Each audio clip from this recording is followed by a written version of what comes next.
vem à mente de vocês quando eu falo conselho de mãe? Pois é, eu recebi muitos ao longo da vida, mas 3 ficaram marcados. Nunca suba numa moto, jamais faça uma tatuagem e seja generoso. Embora eu ame muito a minha mãe, amo mesmo, assim como vocês amam as de vocês, hoje eu tenho 12 tatuagens. Eu pilotei uma moto por 1 ano, mas generoso eu nunca deixei de ser. Queria falar aqui um pouquinho sobre a moto. E como essa moto, a única nos meus 46 anos, mudou a minha vida.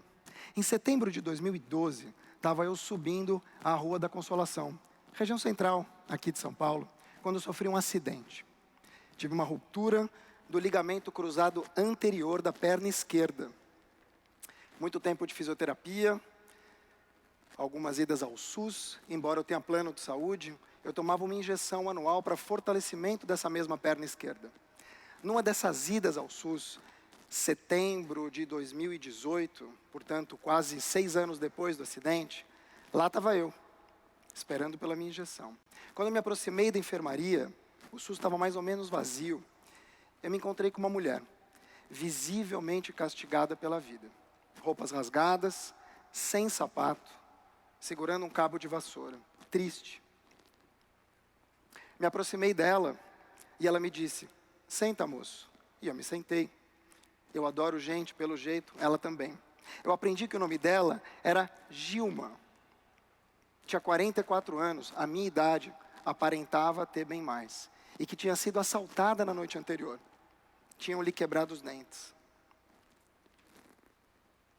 Jornalista, quando está fora da bolha, pessoal, costuma fazer pelo menos uma pergunta besta. E eu fiz a minha. Então eu olhei para a Gilma e falei assim: "Você é moradora de rua?" Ela falou: "Não, quem mora na rua é carro, eu moro na calçada." Falei: "Filha da mãe, você vê a diferença entre uma pessoa inteligente e uma pessoa culta. Muitas vezes, a pessoa mais culta da mesa é um idiota com diploma. A Gilma não." E ela entrou para ser atendida. Eu me lembro que eu entrei logo depois, e quando eu saí do SUS, vi a Gilma sentada e perguntei se tinha ido tudo bem. Ela estava com uma cara meio amuada, falou: "Não, hoje não tinha o meu remédio." Aquilo me sensibilizou, eu tinha R$ 50 no bolso, falei: "Gilma, ó, vou te dar R$ 50, você compra teu remédio." E ela disse: "Moço, eu sei que eu estou fedida, mas eu posso te dar um abraço?" Eu falei: "Claro." E a gente se abraçou. Naquele momento, saiu um grupo de médicos do SUS que não entendeu coisa nenhuma. Tá tudo bem. E eu convidei a Gilma para tomar um suco de laranja na esquina. A gente andou, e na hora dela se levantar com dificuldades, Gilma com diabetes, sem sapato, cabo de vassoura, a gente se deu os braços, naquela época podia, e a gente começou a andar pela rua Vitorino Carmilo até o boteco da esquina. Nesse caminhar, alguma coisa estava diferente. O rosto da Gilma estava diferente. Espinha ereta, peito insuflado. Ela cumprimentava as pessoas como quem diz assim: "Moço, você está me vendo aqui? Eu existo. Bom dia. Olá. Olha, eu sou visível." E a gente chegou no boteco da esquina. Aquele dia estava sendo servido o almoço, perto das 11 horas da manhã. E a Gilma estava morrendo de fome. Eu servi a Gilma, ela pegou um prato imenso e me confidenciou que estava só pegando aquele prato imenso, que depois viraram 2, porque fazia 4 dias que ela comia bituca de cigarro. Na hora eu não me dei conta da força daquele momento, mas a Gilma estava sentada, comendo com garfo e faca, no prato, sendo servida. Talvez a melhor refeição em semanas, meses, quem sabe 1 ano. A gente se divertiu, não foi tudo triste, não, a gente deu muita risada. Brinquei com as unhas dela, que eram enormes, e ela gostava de dizer que eram para coçar as costas. E assim a gente se despediu. Na porta, eu ouvi um garçom falando para o outro: "Olha, é a louca." Louca? Eu não virei para trás, mas aquilo entrou em mim como se fosse um punhal. Louca? Uma pessoa tão boa. divertida, animada, amorosa, que tinha 12 filhos e não sabia onde estava nenhum, louca. Eu não vi mais a Gilma. E voltei para casa muito, muito mal. Porque ela não quis me dar o endereço onde ela ficava. E eu quis contar a história da Gilma no LinkedIn. O LinkedIn é uma rede B2B, a maior rede B2B do mundo. 45 milhões de brasileiros, 800 milhões de profissionais. Por que não a Gilma? Claro que a Gilma. Porque ela não tem MBA, ou porque ela não tem um colete de fintech, ou porque ela não tem uma pós em economia. E assim eu fiz. E a história viralizou. A gente é aquilo que a gente espalha, não aquilo que a gente acumula. A história da Gilma me fez acreditar ainda mais em algo que eu sempre acreditei.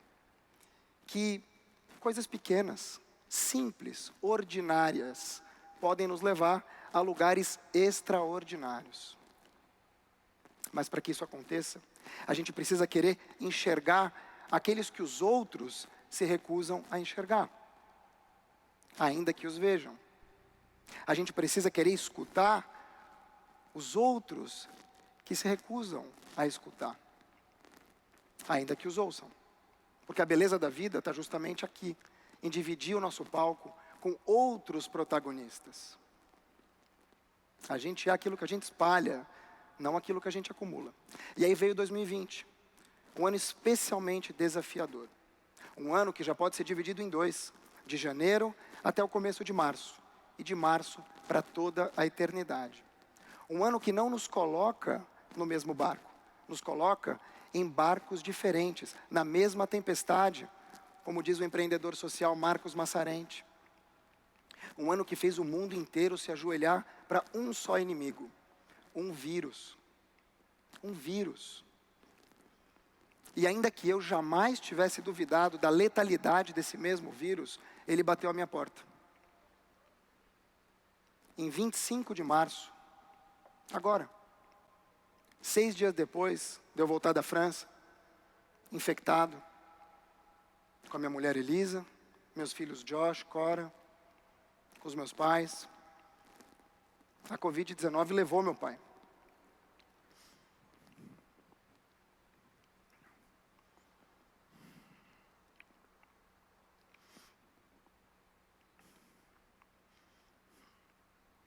Meu pai era um cara incrível. Leve, sorridente, amante da vida, dançava, cantava, pintava. Era um homem bom. E no dia 25, quando eu enterrei meu pai com minhas próprias mãos, voltando do cemitério, eu fiz uma promessa. Eu firmei um compromisso comigo mesmo. Que das 3 imposições da Covid, sucumbir, estagnar ou crescer, eu ficaria com a terceira. Eu ia crescer.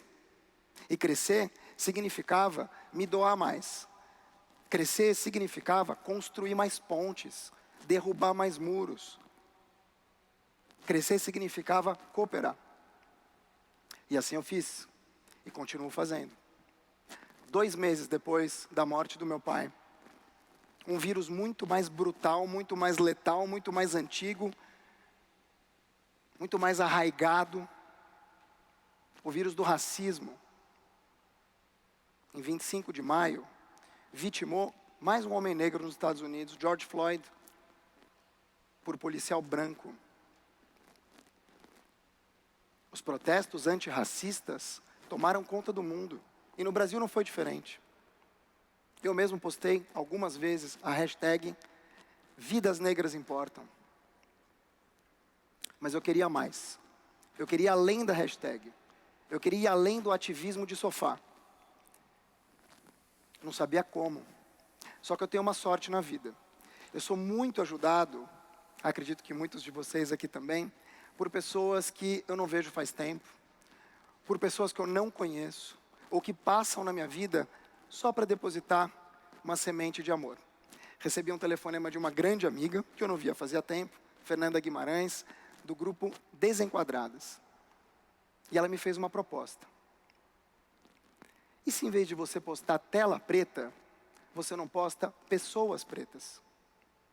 Melhor, a gente tem uma campanha chamada Vozes Negras Importam. E se em vez de você postar pessoas pretas, você não oferece a tua conta no LinkedIn, 500 mil de seguidores, para uma mulher negra?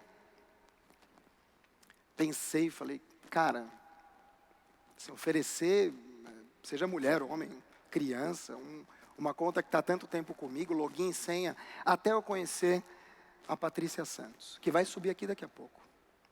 Foi encanto à primeira vista. Óbvio que eu fiz. E foi lindo. A Patrícia detonou. Eu gostei tanto da experiência que eu repeti a dose com Alan Soares, do movimento Black Money, na semana seguinte. E ele detonou. E eu fiz porque eu acredito, de verdade, que se a gente quer reparar genuinamente essas lacunas da sociedade, se a gente quer mesmo combater o racismo estrutural, aliviar as dores dos outros, a gente precisa ir além da hashtag. A gente precisa ir além do eutivismo. As sementes plantadas pela Patrícia e pelo Alan, talvez não vão germinar agora, talvez elas demorem. Mas tudo bem, o nosso compromisso tem que ser com o presente. O nosso compromisso tem que ser agora. Vidas negras importam enquanto estão vivas, e não depois que elas se vão. Se a gente quer de verdade, firmar um compromisso, se a gente quer de verdade viver numa sociedade mais equânime, mais justa ou menos injusta, a gente precisa fazer diferença no agora. E além da hashtag, a gente precisa girar a roda do outro. Ou como diz Maya Angelou, a gente precisa ser o arco-íris na nuvem escura de alguém, nem que seja por um dia. E para isso, você não precisa de moto, você não precisa de tatuagem. Você só precisa ser generoso. Não é que minha mãe tinha razão? Obrigado.